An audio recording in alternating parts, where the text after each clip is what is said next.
India സ്വന്തമായിട്ട് നിർമ്മിക്കുന്ന യുദ്ധവിമാനങ്ങളിൽ പൊതുവെ നമുക്ക് എല്ലാവർക്കും വളരെയധികം നമ്മൾ സംസാരിക്കുകയും പെട്ടെന്ന് ഓർമ്മ വരികയും ചെയ്യുന്ന യുദ്ധവിമാനങ്ങൾ എന്ന് പറയുന്നത് ഇന്ത്യയുടെ തേജസ് മാർക്ക് 1 എ, മാർക്ക് 2, AMCA പോലെയുള്ള യുദ്ധവിമാനങ്ങളാണ്. ഇക്കൂട്ടത്തിൽ വലിയ പ്രാധാന്യം അർഹിക്കുന്ന ഒരു വിമാനമുണ്ട്.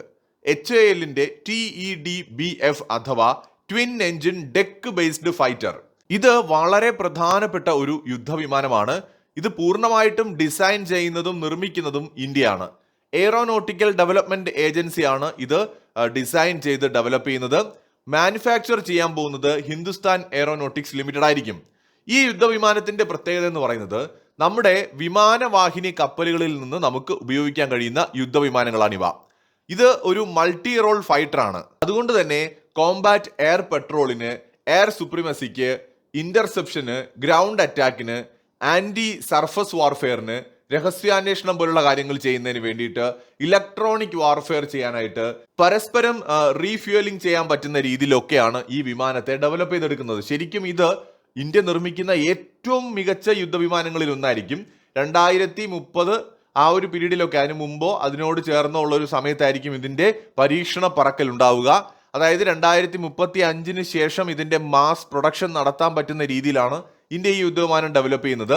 ഇത് നമ്മുടെ MiG-29K ഇന്ത്യയുടെ പ്രധാനപ്പെട്ട യുദ്ധവിമാനങ്ങളാണ്. അതിനെ റീപ്ലേസ് ചെയ്യുക എന്ന ഉദ്ദേശത്തോടു കൂടിയിട്ടാണ് ഇന്ത്യ ഈ വിമാനങ്ങൾ നിർമ്മിക്കുന്നത്.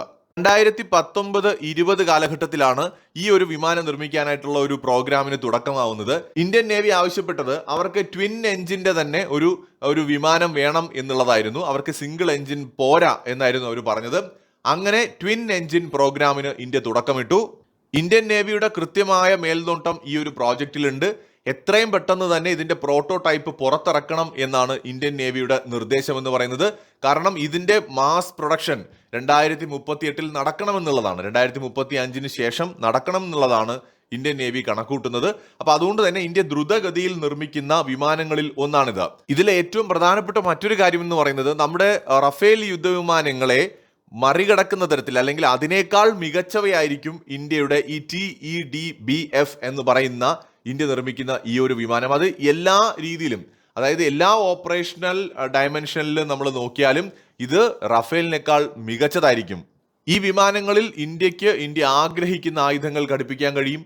യൂറോപ്യൻ, റഷ്യൻ അല്ലെങ്കിൽ ഇന്ത്യൻ മിസൈലുകൾ ഘടിപ്പിക്കാനായിട്ട് കഴിയും. ഇത്തരത്തിൽ ഏത് തരം ആയുധങ്ങൾ ഘടിപ്പിക്കുവാൻ ഉൾപ്പെടെ എല്ലാ കാര്യങ്ങൾക്കും നമ്മുടെ നേവിക്ക് 100% ഫ്രീഡം നൽകുന്നു എന്നുള്ളതാണ് ഇത് ഇന്ത്യ നിർമ്മിക്കുന്നത് കൊണ്ടുള്ള ഏറ്റവും വലിയ പ്രത്യേകത. മാത്രമല്ല ആർട്ടിഫിഷ്യൽ ഇന്റലിജൻസ് സാങ്കേതിക വിദ്യയും ഇലക്ട്രോണിക് വാർഫെയർ സിസ്റ്റം ഉൾപ്പെടെയുള്ള അത്യാധുനികമായിട്ടുള്ള ഫെസിലിറ്റീസ് കൂടി ഉൾക്കൊള്ളിച്ചുകൊണ്ട്, അല്ലെങ്കിൽ അതിന്റെ കൂടി സംയോജനമായിരിക്കും ഈ ഒരു വിമാനം എന്ന് പറയുന്നത്. ഇപ്പോൾ ഉദാഹരണത്തിന് AI പ്രാധാന്യം കൊടുത്തുകൊണ്ടുള്ള മിഷൻ സിസ്റ്റംസ് ഉൾപ്പെടെയുള്ളവ ഉൾക്കൊള്ളിക്കുക. അതുപോലെ തന്നെ മോഡേൺ യുദ്ധങ്ങൾക്ക് ഏറ്റവും മികച്ച രീതിയിൽ, അനുയോജ്യമായ രീതിയിലായിരിക്കും ഇന്ത്യ ഇതിനെ ഡെവലപ്പ് ചെയ്തെടുക്കുന്നത്. AMCA പോലെ തന്നെ ഇന്ത്യയെ സംബന്ധിച്ചിടത്തോളം ഒരു ഗെയിം ചേഞ്ചർ ആകാൻ പോകുന്ന ഒരു വിമാനമായിരിക്കും ഇതെന്നാണ് പൊതുവെ കണക്കാക്കപ്പെടുന്നത്. അപ്പോൾ ഇതിന്റെയും ഒരു നിർമ്മാണം AMCAയ്ക്കൊപ്പം തന്നെ നടന്നുകൊണ്ടിരിക്കുകയാണ്. അത് വൈകാതെ 2030 അതിന്റെ പ്രോട്ടോടൈപ്പ് ഇറങ്ങുമെന്ന് തന്നെയാണ് പ്രതീക്ഷിക്കുന്നത്. ചിലപ്പോൾ AMCAയുടെ പ്രോട്ടോടൈപ്പ് ഇറങ്ങിയതിന് ശേഷമായിരിക്കാം ഇതിൻ്റെത് ഇറങ്ങുക. പക്ഷെ എന്നാലും ഒട്ടും വൈകില്ല എന്ന് തന്നെയാണ് കരുതപ്പെടുന്നത്. പബ്ലിക് സ്പേസിൽ അവൈലബിൾ ആയിട്ടുള്ള വിവരങ്ങൾ അനുസരിച്ച് ഈ വിമാനത്തിന് 16.3 മീറ്റർ ലെങ്തും 11.2 മീറ്റർ വിങ് സ്പാനും ഉണ്ടായിരിക്കും. MT വെയിറ്റ് തന്നെ ഏകദേശം 14,000 കിലോഗ്രാം ഉണ്ടായിരിക്കും. മാക്സിമം ടേക്ക് ഓഫ് വെയിറ്റ് എന്ന് പറയുന്നത് 26,000 കിലോഗ്രാം ആയിരിക്കും. ഫ്യൂവൽ കപ്പാസിറ്റി എന്ന് പറയുന്നത് 7,000 കിലോഗ്രാം ആയിരിക്കും. പേലോഡ് എന്ന് പറയുന്നത് 9,000 കിലോഗ്രാം ആണ്. അതുപോലെ തന്നെ ആദ്യ ഘട്ടത്തിൽ AMCAയിൽ പ്ലാൻ ചെയ്തിരിക്കുന്ന പോലെ തന്നെ ഇതിലും എഞ്ചിൻ എന്ന് പറയുന്നത് GEയുടെ എഞ്ചിനായിരിക്കും ആദ്യ ഘട്ടത്തിൽ ഉപയോഗിക്കുക.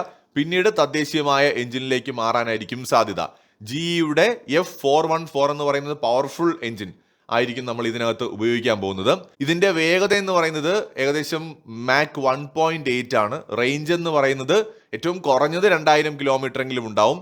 കോമ്പാറ്റ് റേഞ്ച് എന്ന് പറയുന്നത് 800 മുതൽ 900 കിലോമീറ്റർ ആണ്. കൂടാതെ ഇതിനകത്ത് എയർ ടു എയർ മിസൈലുകൾ, വിശേഷിച്ച് നമ്മുടെ അസ്ത്ര സീരീസ് ഉൾപ്പെടെയുള്ള മിസൈലുകൾ, ആന്റി ഷിപ്പ് മിസൈലുകൾ, ബ്രഹ്മോസ് NG തുടങ്ങിയ മിസൈലുകൾ, അതുപോലെ രുദ്രം 1 പോലെയുള്ള ആന്റി റേഡിയേഷൻ മിസൈലുകൾ ഉണ്ടാവും. അങ്ങനെ അത്യാധുനികമായ സംവിധാനങ്ങൾ, AESA radar systems, infrared search and track സംവിധാനങ്ങൾ, അങ്ങനെ പൂർണ്ണമായും തദ്ദേശീയമായി നിർമ്മിക്കുന്ന ഇന്ത്യയുടെ വളരെ പ്രധാനപ്പെട്ട ഒരു വിമാനമായിരിക്കും ഈ HAL twin engine deck based fighter എന്ന് പറയുന്നത്.